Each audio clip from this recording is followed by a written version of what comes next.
Mukunda jewellers మొట్టమొదటి factory outlet లో long హారాల పండుగ. ఈ ఆఫర్ నవంబర్ 8 నుండి 16 వరకు.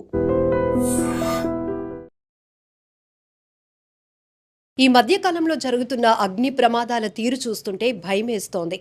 అవసరం కోసమే కొనుక్కొని తెచ్చుకున్న వస్తువులు కూడా ఒక్కొక్కసారి బాంబుల్లా పేలుతున్నాయి, బెంబేలెత్తిస్తున్నాయి. దీనికి కారణం కొద్దిపాటి నిర్లక్ష్యం కావచ్చు, కానీ అవగాహన ఉంటే ఇలాంటి ప్రమాదాలను ఏ స్థాయిలో ఉన్నప్పటికీ కూడా నివారించవచ్చు, ఆస్తి నష్టాన్ని, ప్రాణ నష్టాన్ని కూడా తగ్గించుకోవచ్చు.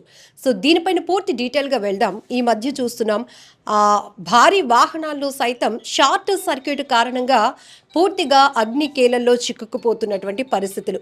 లేటెస్ట్గానే మనం వైజాగ్లో బస్సు ప్రమాదం చూసాం. ఇప్పుడు పంజాబ్లోని గరీబ్ రథ్లో కూడా ఒక బోగిలో షార్ట్ సర్క్యూట్ జరగటం వల్ల పూర్తిగా బోగి మంటల్లో చిక్కుకుంది. ఒక మహిళకు కూడా తీవ్ర గాయాలయ్యాయి. ఇలా చూస్తే ఇంటి నుంచి మొదలు రోడ్డు పైన ప్రతి కార్పొరేట్ సెక్టార్స్లో కూడా జరుగుతున్న అగ్ని ప్రమాదాలు చూస్తుంటే మాత్రం చాలా భయమేస్తోంది. దీనిపైన పూర్తి అవగాహన కల్పించడానికి మనతో పాటు assistant district fire officer Varaprasad గారు ఉన్నారు విశాఖపట్నం నుంచి. సార్తో మాట్లాడి చాలా డీటెయిల్గా తెలుసుకుందాం.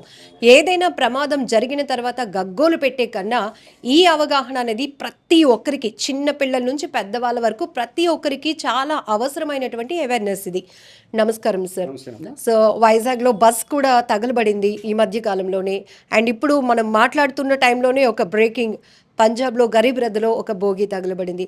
సరే, ఇంట్లో ఉన్న ప్రతి వస్తువు మన అవసరాల నిమిత్తం మనం కొనుక్కున్నవే, కానీ అవి కూడా ప్రమాదాలకు కారణమవుతున్నాయి అంటే భయం వేస్తోంది. ప్రధానంగా ఇంటి నుంచి మొదలు పెడదాం సార్ ఈ అవేర్నెస్ అనేది.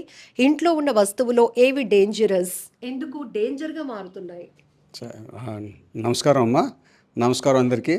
యాక్చువల్గా ఇప్పుడు మీరు చెప్తుంది ఏంటంటే ఈ ఫైర్ ఎందుకు కారణం అవుతున్నాయి అని. నేను సో దీనికి ప్రైమరీగా మనం మాట్లాడాలంటే అసలు ఫైర్ ఎలా జరుగుతుంది, సింపుల్ కాన్సెప్ట్. మళ్ళీ మన బేసిక్గా చెప్తాను. మన చిన్న స్కూలింగ్ లెవెల్లోనే ఫైర్ అవ్వాలంటే ఇప్పుడు ఈ ఫైర్ అనేది ఇప్పుడు నుంచి కాదు, ఎప్పుడు మన హ్యూమన్ ఎవల్యూషన్ దగ్గర నుంచి ఉన్నది ఫైర్. కాకపోతే ఇప్పుడు అంతా అడ్వాన్స్డ్ అవుతుంది అన్నమాట. సో దీనికి ఫైర్ అవ్వాలంటే 3 ప్రాథమిక కారణాలు కావాలి. ఏంటి? ఒకటి, మన అట్మాస్ఫియర్లో ఉన్న ఆక్సిజన్. నెక్స్ట్, మండే వస్తువులు, కంబస్టబుల్ మెటీరియల్. Next, heat. అది ఈ 3 కలిస్తేనే ఫైర్ అవుతుంది. ఈ ఫైర్ ఆర్పాలంటే సింపుల్గా ఈ 3 ఏదో ఒకటి తీస్తామనుకోండి, ఫైర్ ఆరిపోతుంది. అంతే సింపుల్. ఈ 3 కలిస్తే ఫైర్ అవుతుంది, ఈ 3 ఏదో ఒకటి తీస్తే ఫైర్ ఆరిపోతుంది. మనం ఏంటి, మన పూర్వీకుల జనరేషన్ నుంచి చూస్తున్నాం కదా, ఫైర్ ఆపుతూ ఉన్నారు. ఇప్పుడేంటి, ఇవన్నీ లేటెస్ట్గా మనం బాగా అడ్వాన్స్గా అవుతున్నాము. ఈ అడ్వాన్స్లో కొన్నాను మనం ఇవన్నీ ఫైర్ కొని ఆపేది మీట్ అవుతూ ఉండాలి. సో మీరు జనావాస ప్రాంతాలు చాలా దగ్గరగా ఇరుకిరుకుగా ఉండటం కూడా ఈ ప్రమాదాల తీరు ఎక్కువగా. మీరు ఇప్పుడు చెప్పింది డొమెస్టిక్ ఐటమ్స్లో ఉన్నాయి కదా. సో మెయిన్గా మనం ఏం చేస్తామంటే ఇంట్లోని పూర్ ఎలక్ట్రికల్ సేఫ్టీ ఉంటుందన్నమాట. ఎప్పుడో వైరింగ్ చేస్తాం. ఆ వైర్లు ఎట్లా ఉన్నాయి కండిషన్స్, అసలు ఇంట్లో ఎంసీబీలు ఉన్నాయా లేవా, ప్లస్ ఇంకోటి ప్రాపర్ ఎర్తింగ్ అయిందా లేదా, ఇవన్నీ చూసుకోవాలి ఒకటి. ప్లస్ ఇంకోటి ఏంటంటే మనం కక్కుర్తికి ఏం చేస్తామంటే జనరల్గా ఒక సాకెట్ ఎంత లోడ్ బేర్ చేస్తుందో అది వదిలేసి అలాంటి వాటిల్లోనే 4-5 పెట్టేస్తాం అన్నమాట. ఆ లోడ్ కెపాసిటీ కొనం. ఫైర్ అవ్వాలంటే ప్రాథమికంగా మనకి ఏమన్నాను, ఆక్సిజన్ ఉండాలి, మండే మెటీరియల్ ఉండాలి, హీట్ ఉండాలి. సో ఆ కారణం తీసుకుందాం. ఫర్ ఎగ్జాంపుల్ ఒక ఏసీ తీసుకుందాం. ఏసీ ఫైర్ అవుతుందంటే ఏసీ ఏమవుతుంది మనకి, ఆ బేసిక్గా అది కంబస్టబుల్ మెటీరియల్, మండే స్వభావం గల మెటీరియల్. మనకి ఆక్సిజన్ ఎక్కడుంది, మన రూమ్లో ఉన్న O2 ఆక్సిజన్. దానికి ఇంక థర్డ్ దేని కావాలి, ఎలిమెంట్ హీట్ కావాలి. ఆ హీట్ ఎట్లా వస్తుంది దానికి మనం ఆలోచించాలి. సో దానికి వైర్స్ ఉన్నాయనుకోండి, ఆ వైర్స్ కానీ ఏమాత్రం కట్ అయిపోయి ఉన్నాయనుకోండి, ఆ కట్ అయిపోయిన తర్వాత అది కాకుండా దాని చుట్టూ బూజు ఉందనుకోండి, చాలా మన బూజులకి ప్రాపర్ మెయింటెనెన్స్ ఉండదు, బూజులు పేరుకుపోయి ఉంటాయి. సో ఈ లోపల దీనికి ఆక్సిజన్ ఉంది, మనడానికి ఆ మెటీరియల్ ఉంది, అది అలా మెత్తగా అయిపోయి బూజు అని ఉంటుంది. కానీ ఏదైనా ర్యాపిడ్ గురైంది అనుకోండి, హీట్ ఫామ్ అవుతుంది, సో ఫైర్ అయిపోతుంది. సో అలాగే ప్రతి వస్తువు అంతే. మన ఇంట్లో గ్రైండర్ పెట్టుకుంటాం, మ్యాక్సిమం మనకి ఫైర్ ఎక్కడి నుంచి స్టార్ట్ అవుతుంది, ఫ్రిక్షన్ దగ్గర నుంచి స్టార్ట్ అవుతుంది. అంటే ఆక్సిజన్ ఉంటుంది, మండడానికి ఏదో మెటీరియల్ ఉంటుంది. ఆ ఫ్రిక్షన్ జనరేట్ ఏంటంటే హీట్ ఫామ్ అవుతుంది. ఆ హీట్ మీకు ఎలక్ట్రికల్ సేఫ్టీ ద్వారా అవ్వచ్చు, ఫ్రిక్షన్ ద్వారా అవ్వచ్చు, ఇలా రకరకాల ద్వారాగా మనకి ఫైర్కి గురవుతాయి అన్నమాట. సో ఇప్పుడు నేను మెటీరియల్ అని చెప్పలేను అనమాట. మళ్ళీ మన మెటీరియల్స్ ఏవి కాలుతాయా, కంబస్టిబుల్ ఏవి కాలు అంటే మళ్ళీ చిన్నప్పుడు క్లాసులకి వెళ్ళిపోవడమే. పీరియాడిక్ టేబుల్ తీసుకున్నాం అనుకోండి, చిన్నప్పుడు ఆవర్తన పట్టిక ఉంటుంది కదా, మనకి జనరల్గా మనకు తెలిసింది ఏంటి, ఇవి కాలుతాయి అని తెలుస్తాం. ఫర్ ఎగ్జాంపుల్ మనం ఒక ఫార్మా ఇండస్ట్రీకి వెళ్ళిపోయాం అనుకోండి, రకరకాల మెటీరియల్ యూస్ చేస్తారు, మెగ్నీషియం చేస్తారు, కాల్షియం చేస్తారు. అంటే అన్నీ మనకి ఎక్కడ తెలుస్తాయి, ఏ గ్యాసెస్ వాడతారని. మళ్ళీ again we should have a sound knowledge of periodic table. Okay, so అలా మెటీరియల్ పట్టుకున్నాను మనకి ఏదైనా సరే ఈ 3 ఉంటే మనకి ఫైర్ అవుతుంది. సో ఫైర్ ఆర్పాలంటే ఏం చేయాలా, ఈ 3 ఏదో ఒకటి తీసేయాలి. అది ఏం తీస్తామన్నది, అది ఎంత మనం లాజికల్గా ఆలోచించి మేము చేసే పనుకొని అదే ఆ స్పాట్కి వెళ్ళిన తర్వాత దాన్ని లాజికల్గా ఆలోచించేసి ఫస్ట్ దీనికి మనం ఆక్సిజన్ తీస్తామా లేదా కూలింగ్ చేస్తామా. కూలింగ్ చేస్తే అంటే దీంట్లో మళ్ళీ చిన్న చిన్న టర్మ్స్ ఉంటాయంట మనం. అంటే జనరల్గా అంటే ఫర్ ఎగ్జాంపుల్ మనం ఒక 4-5 మీటర్లు కాలుతున్నాయి అనుకోండి, ఒక 10 మీటర్లు చుట్టూ ఉన్నాయనుకోండి. ఈ 4 మీటర్లు కాలుతున్నప్పుడు మనం ఏం చేస్తాం, ఒక 6 మీటర్లు బయట తీస్తాం. దాన్ని స్టార్వేషన్ అంటాం. స్టార్వేషన్ అంటే ఏంటి, ఎండగట్టడం. అంటే దాన్ని ఖాళీ వదిలేసి రిమైన్ దానికి కంటిన్యూ అవ్వకుండా, దానికి స్ప్రెడ్ అవ్వకుండా దాన్ని మిటిగేట్ చేయడాన్ని స్టార్వేషన్ అంటాం. అలాగే ఫర్ ఎగ్జాంపుల్ అక్కడ CO2 పెట్టేసి ఆక్సిజన్ కాలుతుంది అనుకోండి, ఆక్సిజన్ నుంచి మనం ఏం చేస్తాలి, ఆక్సిజన్ తీసేయాలి.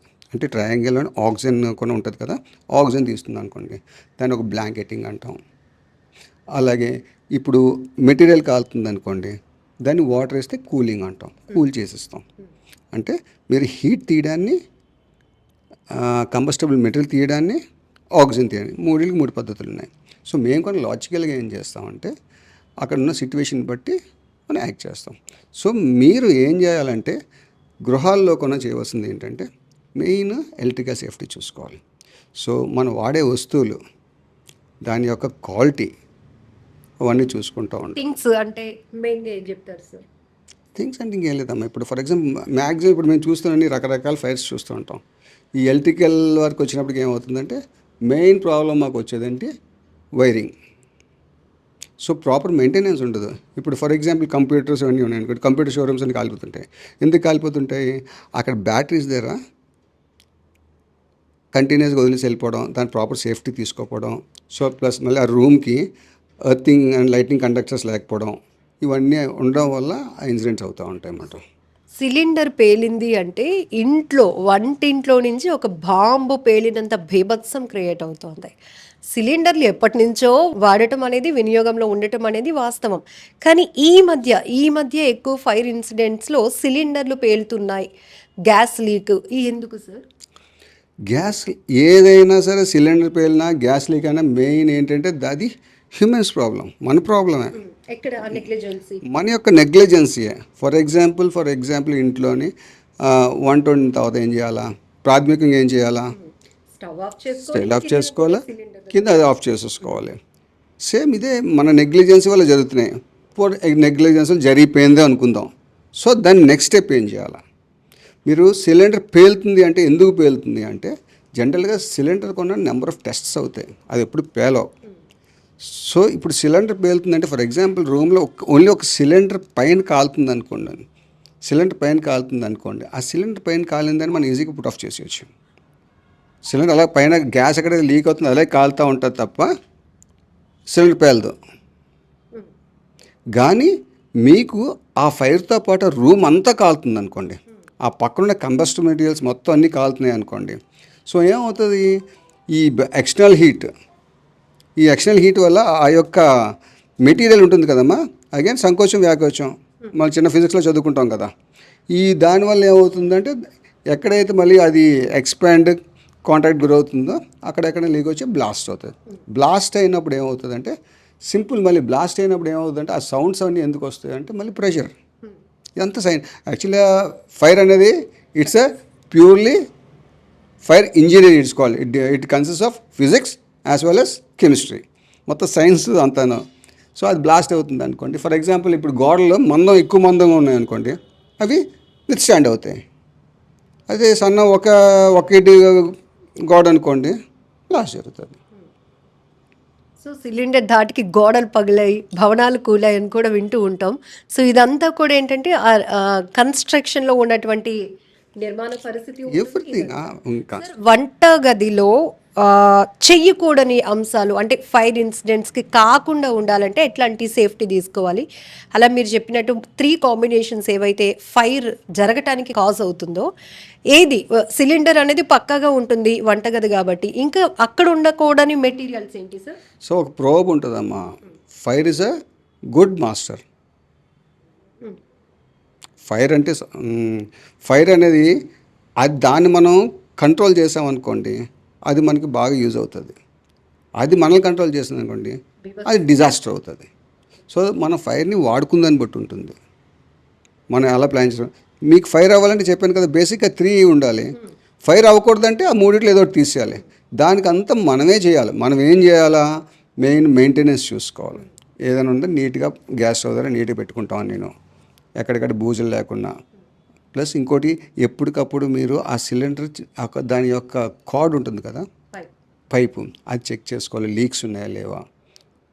ప్లస్ తర్వాత సిలిండర్ వచ్చిన తర్వాత దాని వాషర్ కరెక్ట్గా ఉందా లేదా, తో స్మెల్ కూడా ఐడెంటిఫై చేసుకోవాలి. అది బేసిక్గా అది ఎప్పటి నుంచి యూస్ చేయాలి. అవన్నీ మనం ఎప్పుడైతే మనకి ఏదో చిన్న డౌట్ వచ్చిందనుకో, నెగ్లిజెన్సీ లేకుండా ఇమీడియట్గా action should be taken. So అప్పుడు ఏమవుతుంది, మనకి ప్రికాషన్స్ బెటర్ దెన్ క్యూర్ అని. So will be happy. If not already అది ఇంపాక్ట్ అవుతుంటుంది. సార్, ఇప్పుడు మన పిల్లలు కూడా వాచ్ చేస్తూ ఉంటారు. ఎందుకంటే అమ్మో ఈ మధ్య ప్రమాదాలు జరుగుతున్నాయి కాబట్టి వంటగదిలో మనం ఎంత జాగ్రత్తగా ఉండాలని. సో మీరు సైంటిఫిక్ రీజన్స్ చెప్పారు 3 కాంబినేషన్ అనేది. బట్ రియాలిటీ వరకు వస్తే కొంతమందికి వస్తువుల రూపేణా ఇవి ఉండకూడదు అంటేనే వాళ్ళు కొంతమంది క్యాచ్ చేసే అవకాశం ఉంది. సో ఆ రకంగా చెప్పండి సార్. సిలిండరు, వంటగది అంటే ఇక్కడ రకరకాల ఇన్సిడెంట్స్ ఉంటాయమ్మా. మేము రేపు ప్రాక్టికల్ ఫైర్ ఫైటింగ్లోనే డిఫరెంట్ చేస్తూ ఉంటాము. ఫర్ ఎగ్జాంపుల్, ఒకసారి ఇల్లు తాళం వేసుకుని వెళ్ళిపోతారు బయటికి, సిలిండర్ లీక్ అవుతూ ఉంటుంది. అది ఎందుకు ప్రమాదం అంటే, మనకి ఏదైనా కాంబినేషన్ 3 కాంబినేషన్ అని చెప్పాం కదా. సో ఆల్రెడీ ఆ మార్నింగ్ వాళ్ళు దేవుడు దానం పెట్టుకుని వెళ్ళి ఉంటారు, దీపం పెట్టుంటారు అనమాట. అదొక ఇన్సిడెంట్ అయిపోతుంది. లేదా ఫర్ ఎగ్జాంపుల్, మనం ఇల్లు లాక్ చేసుకున్నాం. ఇక్కడ 2 కేసెస్ చెప్తాను. ఒకసారి ఇల్లు లాక్ చేసుకుంటే మనం బయటికి వెళ్ళాం, ఇంటికి వచ్చినప్పుడు మనకి ఏమవుతుందంటే స్మెల్ వస్తుంది అనుకోండి. అప్పుడు ఏం చేస్తాం, మనం చేయవలసింది చేయకూడదు చేయండి. స్మెల్ వస్తుంది అంటే అక్కడ మనం అంటే ఇవన్నీ మేము ఈ ప్రొఫెషన్లో ఉన్నాను కనుక మాకు తెలుసు. జనరల్ పబ్లిక్ ఇవన్నీ తెలియదు. సో మనం ఏంటంటే ఈ ఫస్ట్ ఏదైనా ఆ ప్రైమరీ ట్రయాంగిల్, ఆ త్రిభుజాన్నే మనం ఫాలో అవ్వాలి. ఫైర్ అవ్వాలంటే 3 ఉండాలి. ఓపెన్ చేయగానే ముందు లైట్లు వేసేస్తాం. Correct, exact. అంటే నేను అంటుంది నీ టెక్నికల్గా చెప్తాను. ఏదైనా మనం ఆ ట్రయాంగిల్నే ఫాలో అవ్వాలి. Oxygen, heat, fuel.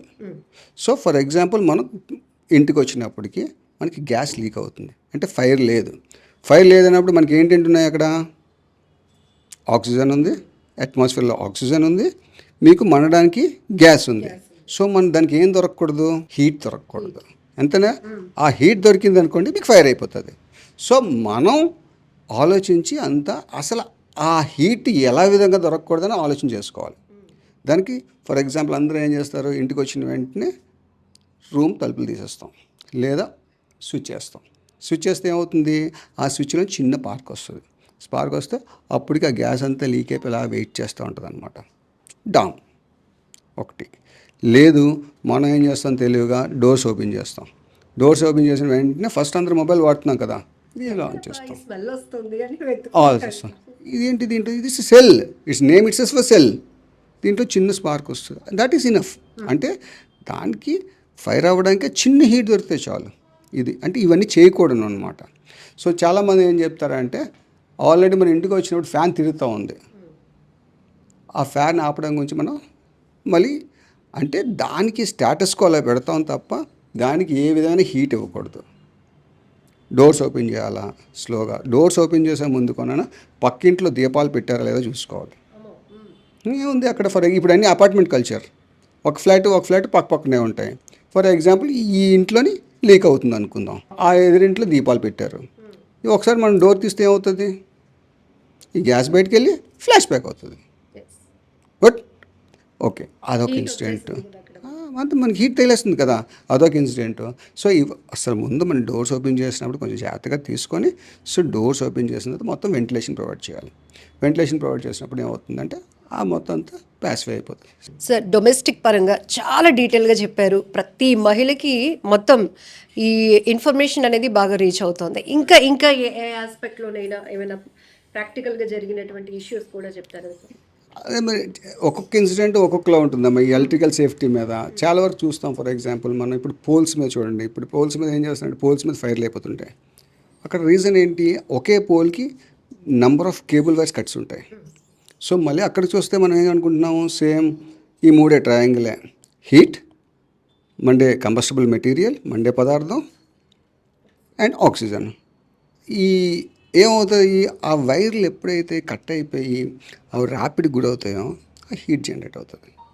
సో ఈ మెటీరియల్ ఏదైతే వైర్స్ అవి మారుతున్న మెటీరియల్ బాగాలేదు, ఫైర్ రిటార్డెంట్ మెటీరియల్స్ కాదనుకోండి, అప్పుడు ఏమవుతుంది, ఈజీగా అవి క్యాచ్ అయిపోయి అవి ఫైర్ అవుతూ ఆ ఏరియాలో కేబుల్స్ అన్నీ కాలిపోతుంటాయి అన్నమాట. సో అది కాకుండా ఈ ఇంట్లో కొన్న మనం వాడే వైర్స్ చాలా జాగ్రత్తగా వాడుకోవాలి. ఎందుకంటే చాలా వైర్స్ ఏంటంటే పాయిజనస్ ఫ్యూమ్స్ని లిబరేట్ చేస్తాయి. జనరల్గా ఫైర్లో చనిపోయి చాలా తక్కువ మంది, చాలామంది సఫోకేషన్తో చచ్చిపోతారు. ఇప్పుడు బస్సెస్ కానీ ఇవన్నీ చూసారా సార్? ఇప్పుడు బస్సెస్ అంటే బస్సు ప్రమాదాలు, బస్సులో షార్ట్ సర్క్యూట్, ట్రైన్లో బోగీల్లో షార్ట్ సర్క్యూట్ ఏంటి సార్? అసలు చాలా జాగ్రత్తగా మెయింటెనెన్స్ అన్నీ చూస్తారు కదా, మళ్ళీ షార్ట్ సర్క్యూట్ ఏంటి అనే డౌట్ ప్రతి ఒక్కరిలో రైజ్ అవుతుంటుంది. రీజన్ ఏమో ఇప్పుడు సింపుల్ అండి. మళ్ళీ ఇప్పుడు మనం ఏసీ వాల్వో బస్సెస్ తీసుకుందాం, లేకపోతే ఏసీ కోచెస్ తీసుకుందాం, ట్రైన్ యాక్సిడెంట్స్ తీసుకుందాం. ఫైర్ అవ్వాలంటే ఏంటి? మళ్ళీ మూడే, అంతే కదా. అక్కడ ఆ ట్రైన్లోని ఏసీ బోగిలో కాలడానికి బోల్డంత కంబస్టబుల్ మెటీరియల్ ఉంటుంది.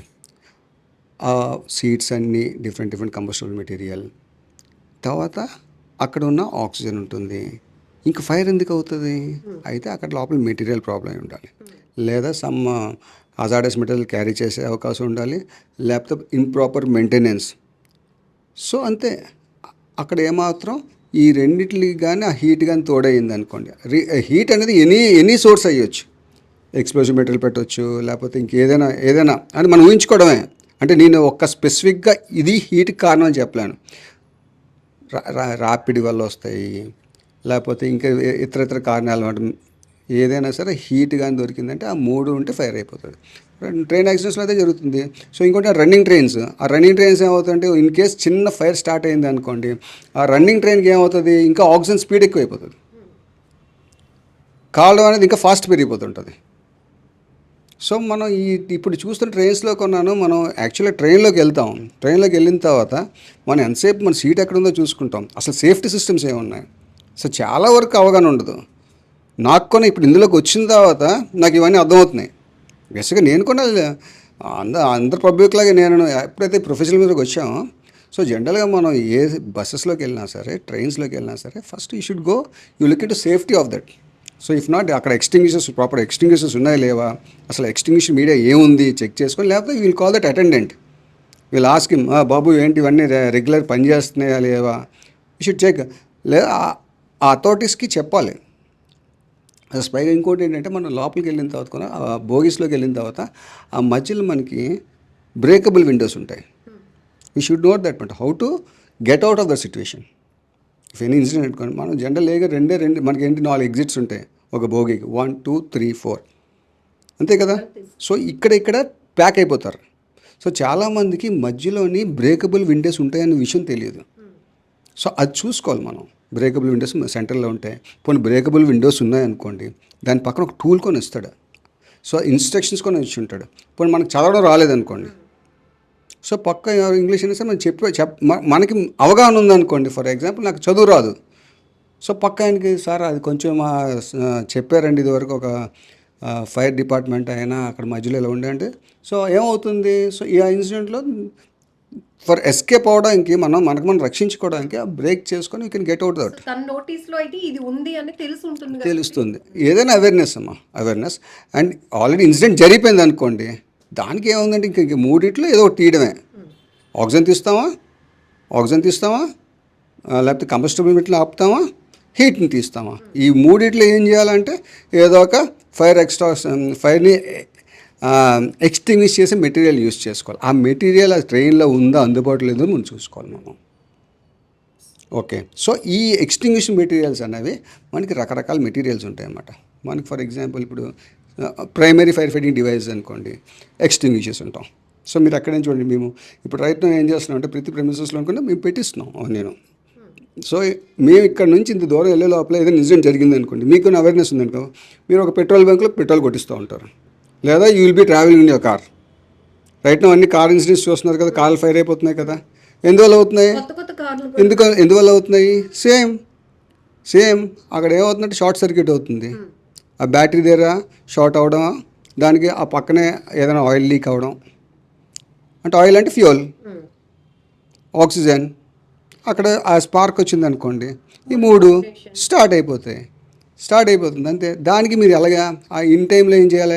సో ఫర్ దాట్ పర్పస్ మీకు ఒక ప్రైమరీ ఫైర్ ఫైటింగ్ డివైసెస్ చెప్తాను. ఎక్స్టింగ్విషర్, రకరకాల ఎక్స్టింగ్విషర్ దొరుకుతాయి అన్నమాట.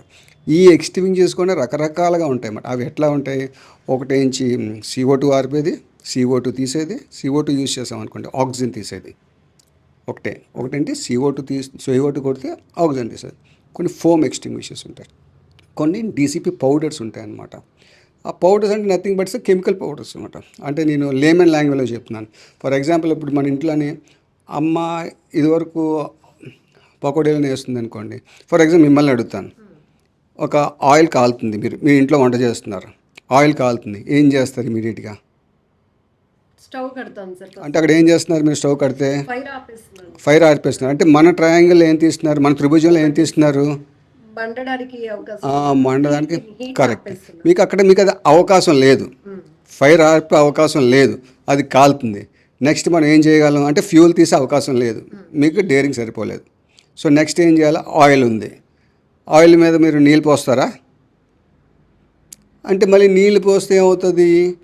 మళ్ళీ ఫైర్ పెద్దది అవుతుంది. ఎందుకంటే మళ్ళీ దాంట్లో మళ్ళీ చిన్న సైన్స్, ఒక డెన్సిటీ సాంద్రత అంటాం కదా, అంటే వాటర్ డెన్సిటీ ఆయిల్ కన్నాను బరువు. ఆయిల్ ఏంటంటే డెన్సిటీ లైట్గా ఉండడం వల్ల మనం ఎంత వాటర్ పోసినా అది తేలిపోతుంది అనమాట. సో ఫైర్ ఆరదు. అది మనం ముసలోళ్ళందరికీ తెలుసు, మనకి అటు ఇటు కాదు కనుక. వాళ్ళు ఏం చేస్తారు, అప్పుడు మన ముసలోళ్ళు ఏం చేసేవారు, దానికి ఇమీడియట్గా ఇంట్లో ఏదో వరిపిండో గోధుమ పిండో ఏదో పిండి, సమ్ పిండి, ఎమరేట్ పిండి యూస్ చేశారు. ఆ పిండి పదార్థాలు right now we are doing powders, DCP powders అని, ABC పౌడర్స్ అని, ఈ పౌడర్స్ యూస్ చేస్తాం. కాకపోతే దీస్ కెమికల్ కాంబినేషన్ అనమాట, ఫాస్ట్గా రియాక్ట్ అవుతాయి. ఓకే, అలాంటి ఏదైనా ఆ మూడిట్లో ఏం తీయగలనేది ఆలోచించుకోవాలి. సార్, ఇంటి వరకు వస్తే ప్రతి వస్తువుకి ఒక స్పేస్ డిజైన్ చేసి ఉంటుంది. ఏసీ అయితే బెడ్రూమ్లో, హాల్లో, ఫ్రిడ్జ్ అయితే హార్ట్లో, ఇలా పెట్టుకుంటారు వాళ్ళ కంఫర్ట్ బట్టి. బట్ అక్కడెక్కడో చిన్న స్పార్క్ వచ్చి ఆ ఫ్రిడ్జ్లో నుంచే ఫ్రిడ్జే పేలింది అనుకోండి, ఇలాంతా ఒకేసారి ఫైర్ రావడానికి, అందులో మనుషులు ఇంజ్యూర్ అవ్వడానికి రీజన్ ఏంటంటారు? ఒకవేళ హాల్లో హాల్లో అంటే మీన్స్ ఒక రూమ్లో కన్వీనియంట్గా పెట్టుకున్నటువంటి ఒక ఫ్రిడ్జ్ పేలింది అనుకోండి, అది ప్రమాదం ఎక్కువగా జరగకుండా ఉండడానికి ఇమీడియట్గా ఎట్లాంటి? ఏరియా బట్టి ఉంటుంది. చిన్న ఏరియా అనుకోండి ఇంపాక్ట్ ఎక్కువ ఉంటుంది, అంతే కదా. పెద్ద ఏరియా అనుకోండి ఇంపాక్ట్ తక్కువ ఉంటుంది. ఇప్పుడు పేలింది ఎక్స్ప్లోడ్ అయింది అనుకోండి, మనం ఇమీడియట్ చేసేది ఏముంది? ఎక్స్ప్లోడ్ అయితే మనం చేయడానికి ఏం లేదు, పక్కన ఉంది అనుకోండి మనం ప్రమాదం గురవుతాం. అది ఎక్స్ప్లోడ్ అవ్వకుండా ఉండడానికి చూసుకోవాలి మెయిన్. ఆ ఎక్స్ప్లోడ్ అవ్వకుంటే మళ్ళీ బేసిక్గా మీకు ఏమేమి చెప్పాను నేను, ఆ ప్రికాషన్స్ అన్నీ తీసుకున్నాం అనుకోండి ఎక్స్ప్లోడ్ అవ్వదు. అండ్ దాని క్వాలిటీ, మెటీరియల్ క్వాలిటీ, అసలు మంచి వస్తువు కొనుక్కున్నా ఏసీ సర్టిఫై చేసిందా లేదా, ఇవన్నీ నామ్స్కి వెళ్తున్నాయి లేవా అని చూసుకున్న వాటిని పర్చేస్ చేసుకోవాలన్నమాట. ఏదో తక్కువకి వస్తుంది వితౌట్ స్టాండర్డ్స్ తీసుకున్నాం అనుకోండి 100% మనం దానికి ప్రిపేర్ అయిపోతూ ఉండాలి. సరే, ఇట్లాంటి థింగ్స్ కొనేటప్పుడు కూడా అంటే ప్రైమరీగా చిన్న ఇన్ఫర్మేషన్ ఇవ్వండి. ఎలాంటి స్టాండర్డ్స్ మనం చూసుకోవాల్సి ఉంటుంది? ఈ 3 స్టారా, కరెంట్ సేవ్ అవుతుందా, ఇవి మనం చూసుకుంటాము. బట్ ఫైర్ వరకు వస్తే మనం ఎట్లా జాగ్రత్త తీసుకోవాలి అనేది. సో ఫైర్ వరకు వచ్చినప్పుడు మనం ప్రొడక్ట్స్ కొన్నప్పుడు వాళ్ళ మొత్తం అంతా కేటలాగ్ చూడండి, యు ఆస్క్ దెమ్. బికాస్ అంటే అన్నీ ఒకే ప్రోడక్ట్ నేను చెప్పలేను. ఫర్ ఏసీస్ ఉన్నాయి అనుకోండి, డిఫరెంట్ కంపెనీస్ ఉంటాయి, వాళ్ళకి డిఫరెంట్ ఇవి ఉంటాయి, వాళ్ళ స్టాండర్డ్స్ ఉంటాయి అన్నమాట. You go for the best standards బట్టి మనం విల్ చూస్ దట్. అంటే మనం ఒక్కటని చూస్ చేసుకోలేం కదా. ఎక్స్ కంపెనీ ఉంటుంది, వై కంపెనీ ఉంటుంది, జెడ్ ఉంటుంది, డిఫరెంట్ కంపెనీస్ ఉంటాయి. మన అందరికి ఒకటే స్టాండర్డ్స్ ఉంటాయి. సో మన కంపారిజన్ బండి కొనుక్కున్నట్టుగా ఓ దానికి సీసీ ఎక్కువ ఉంటుంది, ఓ దానికి కెపాసిటీ సీసీ తక్కువ ఉంటుంది, అలాగన్నమాట. సార్ ఫైనలీ ప్రతి ఒక్కరికి స్పేర్ సిలిండర్ ఉండడం అనేది చాలా కామన్. ఇప్పుడు 3 కూడా ఉంటున్నాయి అవసరాల నిమిత్తం. ఒకే చోట పెట్టొచ్చా సార్? అంటే ఇది లాక్ చేసి ఉంది కదా, ఇంకా సీల్ కూడా ఓపెన్ చేయలేదు కదా అన్నట్టు ఒక థాట్ ఉంటుంది మాకు. సిలిండర్ అన్నీ లాక్ చేసినవండి. ఎందుకంటే సేఫ్టీ ఈజ్ ద బెస్ట్. మనకి ప్రికాషన్స్ తీసుకోవడం తప్పేం లేదు కదా. సో మనకి తెలుసుకొని మూర్ఖంగా వెళ్ళకూడదు అన్నమాట. సిలిండర్ పక్కన సిలిండర్ పెట్టుకోవడం కన్నా దానికి కొంచెం వేరే ప్లేస్లో పెట్టుకున్నాం అనుకోండి, మనకి ఇబ్బంది లేకుండా ఉన్నది అనుకుంటే వీ షుడ్ డూ దాట్ అంతే. ఇంకా ఇప్పుడు మనం అన్నిటిని జనరలైజ్ చేసి చెప్పలేం. కొంతమంది ఇల్లు పెద్ద ఉంటాయి, కొంతమంది ఇల్లు చిన్నలు ఉంటాయి. సో మనం ఎలా జనరలైజ్ చేస్తాం అప్పుడు దాని తగ్గట్టు వాళ్ళ ఆలోచన ప్రకారంగా they should they own. Thank you sir. Yeah, thank you.